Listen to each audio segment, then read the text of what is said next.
This is a question that I posed myself because I found something interesting, um, I think yesterday. Okay.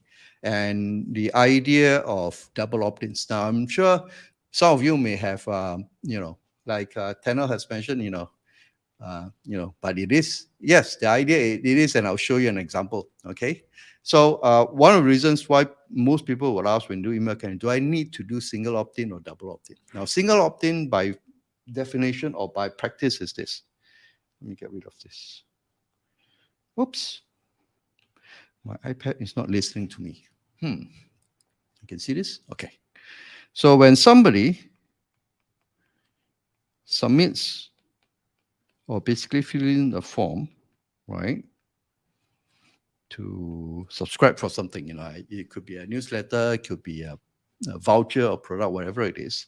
And basically the ESP or whoever is offering this would then capture the email's address into the database, and then they proceed to send emails to them. Okay. So generally this is what you call a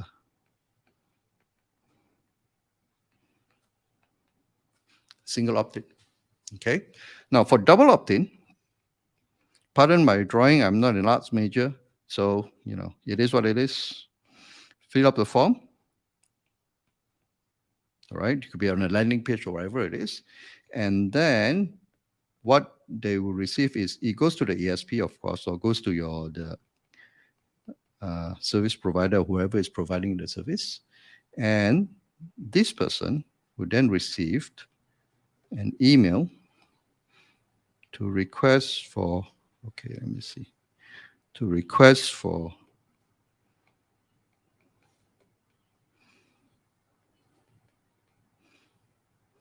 okay. Now, if they reply, okay, which is basically a confirmation button saying, hey, we received your request and then we would like to confirm that it's you, or we'll confirm the email is correct. I'll show you an example in a while. So when he or she confirms, it then goes into the ESP. Only then they will be able to send emails to you. Okay, so let me complete this little, right? So two ways.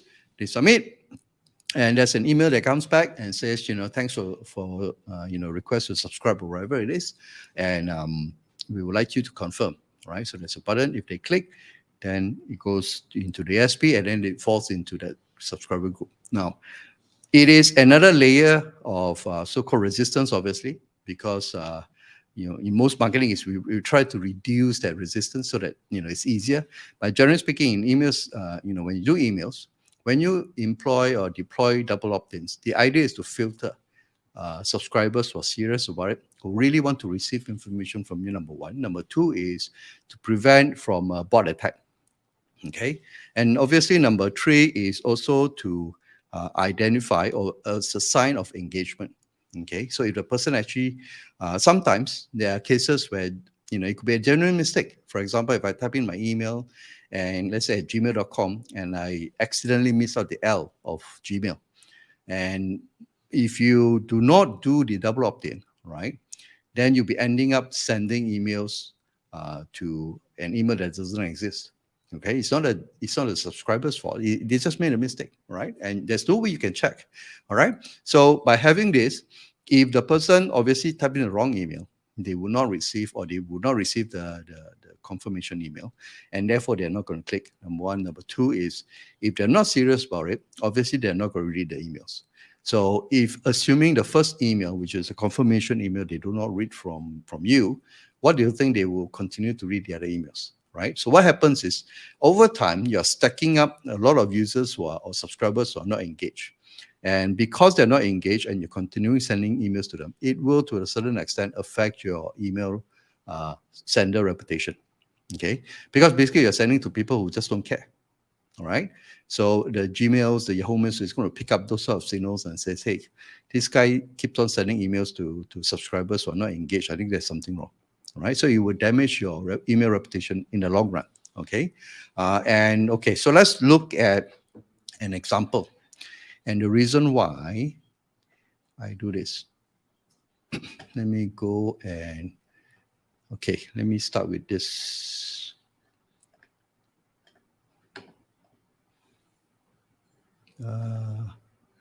Wait, share screen. Okay, there you go.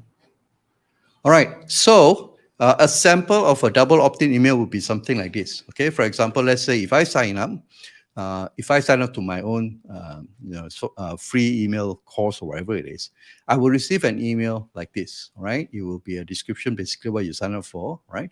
And then you need to confirm this email. Now, if I press this, then my email address gets added into a pool of emails that me as a provider can send. But if I do not receive this, then it will still be in holding pattern. That means I will not be sending any emails to you. And basically, there's no way for me to do it. It's a protection for the subscriber, and it's also protection for me as a service provider. Okay, and one of the marketing reasons is, I only want, like say, for me, I want to send to people who are really interested in what I have to offer, or interested in what I have to say. And if this first step they don't take it, for example, then there's a sign that is probably not meant to be. Okay. And or it could be maybe the emails that's faulty, like I mentioned earlier. All right. So that's one. Another example is this. You could also use this concept of double opt-in for if you're providing a service, right? So, for example, I signed up for a card account. Card is basically a pretty cool website builder, and it's also relatively cheap. And I'm basically moving, a few more of my landing page there. Okay, but that's it for another day. But generally speaking, when I sign for an account, I will receive an email that requires me to verify this the account. So it is another form of double opt-in. So, for example, because they provide some free service, or basically ability to create free websites for free, a lot of people may do it, right? Or there could be bots, right? And if it's bots, obviously they are not going to respond. And if somebody is not serious about it, they won't click. So in my case, obviously I'm serious about it. That's why I sign up, and I will click this, and that will verify that I'm basically looking for a service like this. All right. So that's one. Now, the reason why I brought this up, and I think it's important, is this. This is my email, so-called service provider. I'm using MailerLite, right? And you notice since August 31st, which is today, okay, I've been receiving close to 133 subscribers, and all coming from this particular URL. Now you notice, or you probably realize that any emails that start with number, very likely it could be a spam bot, or it could be, very likely it's going to be a spam bot, right? It cannot be a human being. And 133 of them. So it spreads from today to 30th, started on 28th. I think it started on 27th of August, 26th, and it triggered what? Started on the 20th. All coming from this. Now, I blocked this because I have enabled double opt-ins.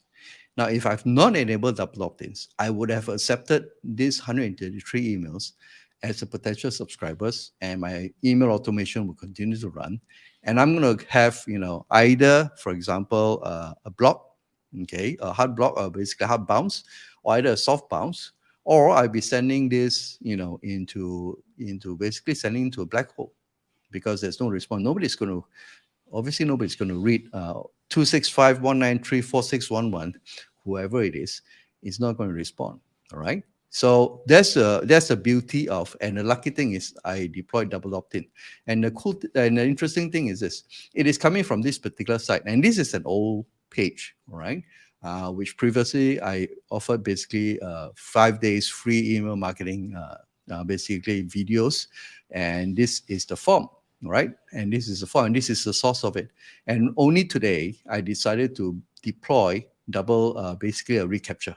Okay, so in most cases, first thing first, you will deploy double opt-ins. Okay, and then if you have cases like this, then you can then turn on your recapture service on your ESP. Most ESP provide that. Okay, so that if it's a bot, first thing first, they have to click on this, and then they have to verify, that little irritating 9 box images and all those things. That is to prevent basically spam bots from basically attacking your email forms. Okay, so I would then, if you would ask me, I will recommend that you deploy the recapture if you see instances like this, or then again, if you want, you can always straight away deploy your recapture on your forms itself. But primarily, it is important to use basically double opt-in, and this is one of the benefit. Okay, so for Tano, this is my personal experience, and this is one of the benefits of doing it because you can't control. And this is an old page. It is still available if you know the URL, and it's still working, obviously, but I'm not promoting it. Talking of which, I may want to revive this and update the content and probably launch it as another free course. But then again, that's the site. But generally speaking, by having this, um, you prevent potential disaster to your email list. Okay, cool. Now, on what occasion do you deploy double opt-in? On what occasion do you probably don't want to deploy double opt-in? Okay, so the first one is if you have your basically your website and you have some opt-in forms and it's open. For example, on your website you have a sign up subscription form or whatever it is. It will best to deploy double opt-in. Okay, because it's open and you don't know where the traffic is coming from. The other one, if you're running ads, okay, to your forms, then yes, it will make sense to actually deploy double opt-ins. Okay, so in summary is any basically open ended kind of form where you don't know the source of the traffic, for example, it makes sense to actually deploy double opt-in at the very least. Okay, then second thing is, and it's also, like I say, it's also another form of qualifying your leads. Okay, so if they just submit and then they don't follow up, then very likely that they're not going to read the rest of your emails anyway, so it makes no difference. Okay, now on the other hand, if you, for example, let's say you have a webinar, all right, and this is a private webinar, that means they have to go into Zoom, sign in, and then show up. Okay, then when you send them to a page with a form, for example, if you want to capture information, whatever it is, then yes, you basically you can use single opt-ins. Okay, I don't need this. Okay, because the people who attended, those are real people anyways, right? So there's no bots. And the fact that they attended your webinar, then they've shown their interest. That's number one. Number two is, another thing is, back to this one. If, for example, I'm doing now a live, right now, okay, it's open-ended, and anybody who happen to come to my profile or go to my YouTube channel, wherever it is, will probably see that, and they see a URL leading to a form, for example. Then then it's basically anybody could enter. There's a possibility that the person generally is not going to be bored, is not going to attend the webinar, but a live event. But generally, somebody who signs in would then have to show that go through that double opt-in step to show that they are actually serious about this. Right. So this one in webinars obviously will not attract bots, but in other cases like this, which is open-ended, through search and all those things, bots will basically have a potential to attack your websites or your forms. Okay, so the other one here is customers.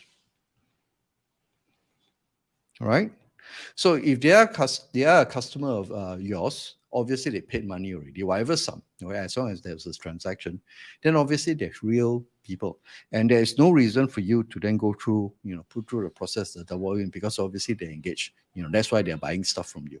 Okay, so generally these are the two cases. If it's open-ended, yes, you should use double opt-in. You may see a drop, or you may see lesser, or even a lesser number of subscribers, but that's fine, because all you want is, you don't want the numbers, right? You want subscribers who are engaged with you, and that's where the purpose of going through the whole process of sending emails, providing value to users makes sense, right?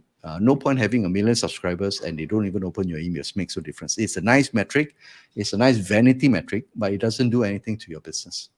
Okay, so that's one. So if you're a customer, or if you have a private webinar event where people have to sign up and to show up, then yes, you can avoid that, and that's how you can actually maximize your email, the effectiveness of your email marketing. All right.